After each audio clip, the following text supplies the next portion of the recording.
வணக்கம். ஸ்ரீ சிவசூர்யா ஜோதிட வித்யாலயம் வழங்கும் காலச்சக்கரம். நான் சிவசூர்யா செந்தில்குமார், கோவில் நகரம், கும்பகோணத்திலிருந்து. இந்த பதிவு கொஞ்சம் நீளமாக இருக்கும், இருந்தாலும் ஸ்கிப் பண்ணாமல் பாருங்கள். இதில் உங்களுக்கு முக்கியமான தகவல்கள்லாம் ஒளிஞ்சு கிடக்குது. விஷயம் என்னன்னு பார்த்தீங்கன்னா, இந்த ராகும் கேதுவும் எல்லாருமே என்ன நினைக்கிறாங்க, ராகு கேது திசா புத்தி அந்தாரம் சூட்சமம் பிரணவம்னா பயப்படுறாங்க. எதுக்காக இந்த ராகு கேதுவை பார்த்து பயப்படணும்? பயப்படவே தேவையில்லைங்க. அதாவது ஒரு நாணயத்தின் இரண்டு பக்கம், பூ தலை அப்படிங்கிற மாதிரி இரண்டு பக்கங்களை கொண்டது தான் இந்த ராகுவும் கேதுவும். ஒரு பகுதி ராகு, இன்னொரு பகுதி கேது. கேது அப்படிங்கிறது பாம்பு தலையை கொண்ட மனித உடல். ராகு அப்படிங்கிறது மனித தலையை கொண்ட பாம்பு உடல். ஆனால் இந்த ராகு கேதுவை வச்சு தான் சிவபெருமான் ஒவ்வொரு ஜாதகரையும் ஆட்டி படைப்பார்.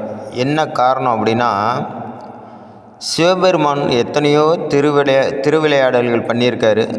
அதில் இந்த ராகுவையும் கேதுவையும் வச்சு ஒவ்வொரு ஜாதகரையும் ஒவ்வொருடைய ஜாதகருடைய ஆட்டத்தையும் திருவிளையாடல் பண்ணி பார்ப்பார். எப்படின்னு பார்த்தீங்கன்னா, ஒவ்வொரு கிரகத்துக்குமே இரண்டு விதமான தன்மை உண்டு. பாசிட்டிவாகவும் வேலை செய்யும், நெகட்டிவாகவும் வேலை செய்யும். இது எதனால் ஒவ்வொரு ஜாதகத்துக்கு மாறுபடுது அப்படின்னு பார்ப்போம். முதல்ல இந்த பதிவில் ராகு பகவானை எடுப்போம்.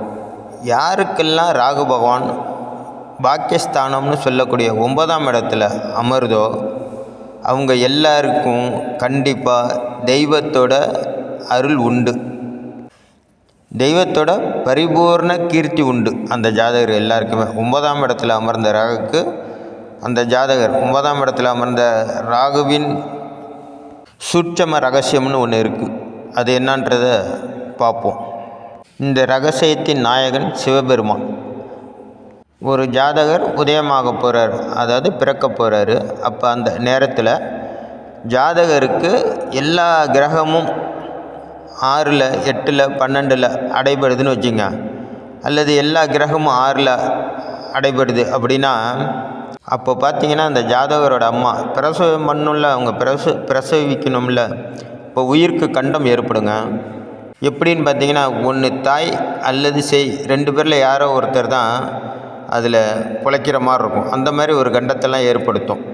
இந்த மாதிரி ஏற்படக்கூடிய கண்டத்திலேருந்து சில பேர் தாயும் செய்யும் அதி அற்புதமாக தப்பிச்சிருவாங்க. இது மருத்துவருக்கு தெரியாத ஒரு புரிதலாக இருக்கும்.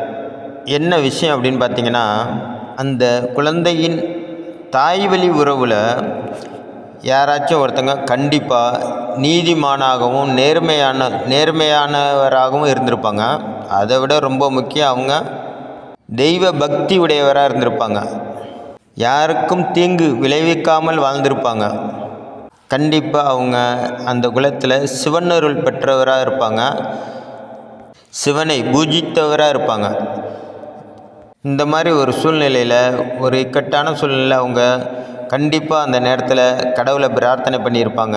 எப்படின்னா, என் குழந்தையும் என் பேரனையும் காப்பாற்றிருங்க அப்படின்னு கடவுள்கிட்ட எப்படியாச்சும் மனமுருகி வேண்டியிருப்பாங்க. இதனுடைய பலனாக என்ன ஆகும்னு பார்த்தீங்கன்னா, இந்த நவகிரகங்கள் 6லேயோ 8லேயோ 12லேயோ மறைஞ்சி லக்கணத்துக்கு தோஷத்தை ஏற்படுத்தக்கூடிய ஒரு கண்டிஷனில் சிவபெருமான் ஒரு நாடகம் ஆடுவார். அந்த எல்லா கிரகமும் ஜாதகருக்கு பகைப்பற்று போய் அமரும்போது ராகுவை தூக்கி 9ல் உட்கார வைப்பார். இப்படி சிவபெருமானின் ஆசி இருந்தால் மட்டும்தான் இந்த இக்கட்டான சூழ்நிலை அனைத்து கிரகமும் 6, 8, 12ல் மறைஞ்சி எல்லா கிரகமும் லக்கணத்துக்கு பகை பெறும்போது ராகுவை தூக்கி 9ல் உட்கார வைப்பார். இந்த 9ல் உட்கார்ந்த ராகு அனைத்து கிரகத்து தோஷத்தையும் நீக்கக்கூடிய வல்லமை பெற்றவர். நீங்களாம் உங்கள் ஜாதகத்தை எடுத்து பாருங்கள், அசந்து போயிடுவீங்க. ராகுவோட விஷயத்தெல்லாம் சொல்ல சொல்ல ராகுக்குன்னு இப்படி ஒரு சக்தி இருக்குதான்னு. ஏன்னா ராகுவை வச்சு தான் இந்த ஜாதகத்தை நகர்த்துவார் சிவபெருமான்.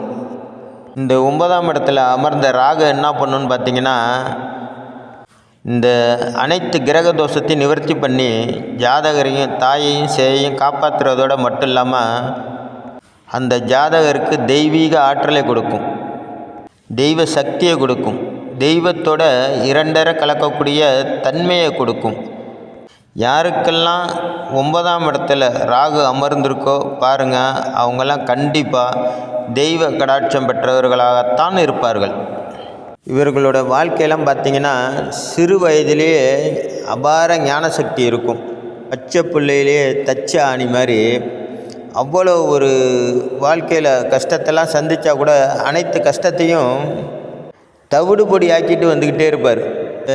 இதை நீங்கள் எப்படி உணரலாம் அப்படின்னா, இந்த பாருங்கள், இந்த ராகு பகவான் 9ஆம் இடத்துல இருக்கும்போது மற்ற கிரகங்கள்லாம் அந்த ஜாதகருக்கு தீமை செய்யக்கூடிய நிலைமையில தான் இருக்கும். தீமை செஞ்சுக்கிட்டே தான் இருக்கும். அந்த ஜாதகருக்கு முன்னேறவே விடாது. ஆனால் இது எல்லாத்தையும் அடித்து நொறுக்கி ராகு பகவான் அந்த ஜாதகரை மேலே மேலே உயர்த்திக்கிட்டே இருப்பார். என்ன ஒன்று, இந்த 6-7 கிரகத்தையும் கண்ட்ரோல் பண்ணி இவர் அந்த 7 கிரகத்தையும் சாந்தப்படுத்தி இவர் ஒரு ஆள் தானே கொண்டு வரணும் அந்த ஜாதகரை. அதனால் கொஞ்சம் லேட்டாகும். ஆனால் ரொம்ப லேட்டஸ்ட்டாக நடக்கும் அந்த ஜாதகரோட வாழ்க்கை முறையை. எல்லா கிரகமும் அந்த ஜாதகரை போட்டு அமுக்கும்போது பாருங்கள், எதுவுமே இல்லாத மாதிரி இருக்கும். ஆனால் எல்லாத்தையும் அள்ளி கொடுக்கும் ராகு பகவான். உதாரணத்துக்கு, அந்த பையனுக்கு உடம்பு சரியில்லையா, தன்னைத்தானே சுத்தகரிச்சிக்கக்கூடிய சக்தி உண்டு அந்த ஜாதகருக்கு. மற்றவங்களுக்கு உடம்பு சரியில்லையா, அந்த பையன் கையால் ஒரு மாத்திரை வாங்கி கொடுத்தா அந்த ஜாதகர் கையால் உடனே அந்த நோய் குணமாகும். மற்றவங்க பணம் இல்லாமல் கஷ்டப்படுறாங்களா, ₹1 அந்த பையன் அந்த ஜாதகர் கையால் கொடுத்தாக்கா செல்வ செழிப்பு ஏற்படும் வாங்குறவங்களுக்கு. அதே போல் ஜாதகருக்கு தெய்வ அனுகூலம் பரிபூர்ணமாக இருக்கும். ரொம்ப ரொம்ப முக்கியம் என்ன விஷயம்னா, பின்னாடி நடக்கக்கூடியதை ஜாதகருக்கு முன்னாடியே தெரிவிக்கக்கூடிய ஆற்றல் இருக்கும். பின்னாடி என்ன நடக்க போகுது, என்ன நடக்கும் அப்படிங்கக்கூடிய அந்த சக்தியையும் அந்த உணரக்கூடிய தன்மையையும் ராகு பகவான் முன்னாடி அந்த ஜாதகருக்கு தெரிவிச்சுக்கிட்டே இருப்பார். ஒரு பழமொழி கேள்விப்பட்டிருப்பீங்க, ஓடுனனுக்கு 9ல் குருன்னு. இது வரைக்கும் யாரும் சொல்லாத ஒரு ரகசியத்தை சொல்கிறேன். உக்காந்தவனுக்கு 9ல் ராகுங்க. அதாவது உக்காந்தவனுக்கு 9ல் ராகுனா, உக்காந்த இடத்துலேருந்து எல்லாத்தையும் சமாளிக்கக்கூடிய சக்தி படைத்தவன் 9ல் ராகு அமர்ந்தவர்கள். நேரத்தில் 9ல் ராகு எப்படி அமரணும், எந்த அமைப்பில் இருக்கணும் அப்படின்றத சொல்லிடுறான். 9ல் ராகு அமர்ந்தால் அது சொந்த நட்சத்திரத்தில் 9ஆம் இடத்துல அமரணும். அந்த ராகுக்கு கேந்திரத்தில் வீடு கொடுத்தவன் இருக்கணும் கண்டிப்பாக. அந்த கேந்திரமானது லக்கணத்துக்கு 3, 6, 8ஆம் அல்லது 12ஆம் இடமாக மறைவு ஸ்தானமாக இருக்கணும். அதாவது ராகுக்கு வீடு கொடுத்த கிரகம் லக்கணத்துக்கு 3, 6, 8, 12ல் மறைஞ்சிருக்கணும். அந்த மறைவிடத்துக்கு 4ஆம் இடமாக இருக்கணும் ராகு அமர்ந்த இடம். ஏன் 4ஆம் இடம்னு சொல்கிறேன் அப்படின்னா, துஷ்ட கிரகத்துக்கு 4ஆம் இடம் கேந்திரஸ்தானம் தான் வலுப்பெறும். அப்போது தன்னோட சொந்த நட்சத்திரத்தில் தனக்கு வீடு கொடுத்தவனுக்கு கேந்திரத்தில் ராகு அமரும்போது அந்த ஜாதகர் பல அற்புத பலன்களை அனுபவிப்பார். அவருக்கு வரும் பிரச்சனைகளை அந்த ஜாதகரே சரி பண்ணிக்குவார். உதாரணத்துக்கு, இந்த ஜாதகர் ஒன்றுமே இல்லை, வீட்டை விட்டு வெளில கிளம்புறாருன்னு வச்சுங்க. அவர் என்ன விஷயத்துக்காக கிளம்புறாரோ அந்த விஷயத்தை, இது எல்லாமே ராகு பாசிட்டிவாக அமர்ந்தது மட்டும்தான் சொல்கிறேன். அவர் இதே 9ஆம் இடத்துல நெகட்டிவாக அமர்வார். அதை அடுத்த பதிவில் சொல்கிறேன். இந்த பதிவு உங்களுக்கு பிடிச்சிருந்தா